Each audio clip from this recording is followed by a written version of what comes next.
Hi everyone. I'm in a little hilltop town in Calabria in southern Italy called Groia, and it's the place where my mother was born. It really is a tiny, tiny little town, and apparently I was just speaking to some locals, people who actually live here, who said that in the historic town itself, the centre where I am now, there are only about 350 people now living here. So yes, it's a tiny, tiny little spot and gorgeous. As you can see, it's got stunning views all the way around. But it's so tiny, there are no shops, or none that we can see, and apparently there's only one restaurant and it's not open, and it'll open later today. But here it is, my mum's hometown in Calabria, southern Italy. Ciao, ci vediamo. This is Francesco Malgeri. He was a renowned Italian historian and professor. There's one main road that twists and turns through the town. Groia is perched upon a hill and it's very, very steep in places. This is the main square.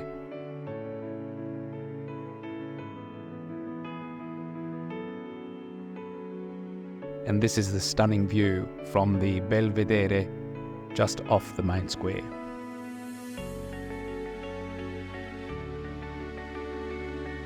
Groia really is perched on top of a hill, and it spills down the hill into a valley.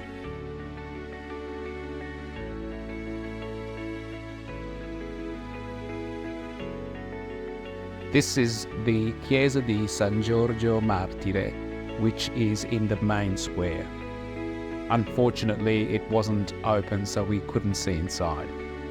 And this is the seat of the Comune di Groia. Here's another view of the main square standing outside the church. The main piazza is named after Nicola Palermo, a patriot.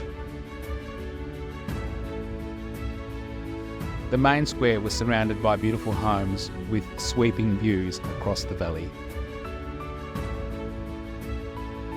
The Belvedere, or the piazza off the main piazza, is dedicated to Vincenzo Bruzzese, who was a pioneer of Calabrian industrialization and a founder of the Officine Meccaniche Calabresi.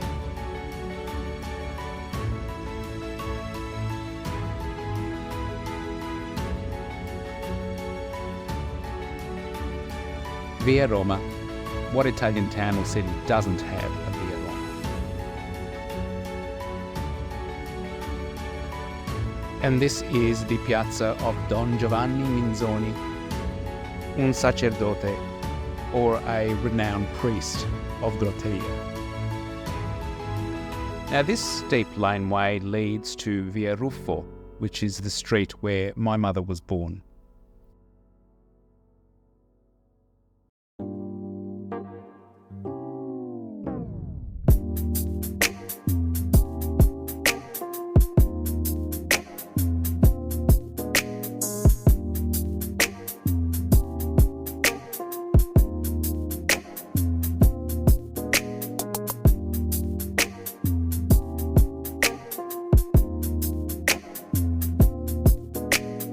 How fitting we should come across a derelict old Fiat.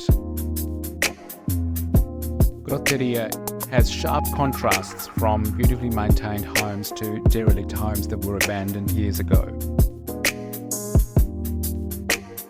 This open area is just outside the house where my mother and her family lived.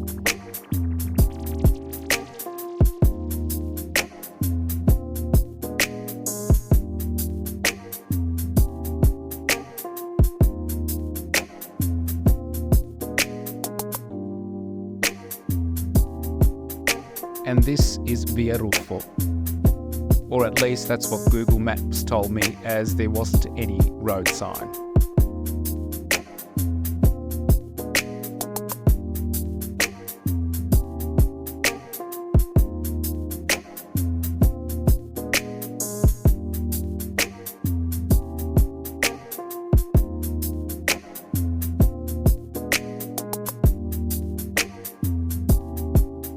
Some more abandoned houses.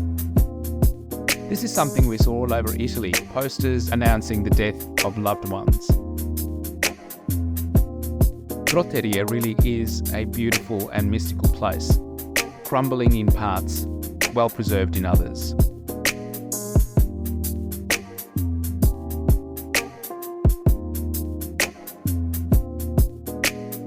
And back we go down the main road out of the village.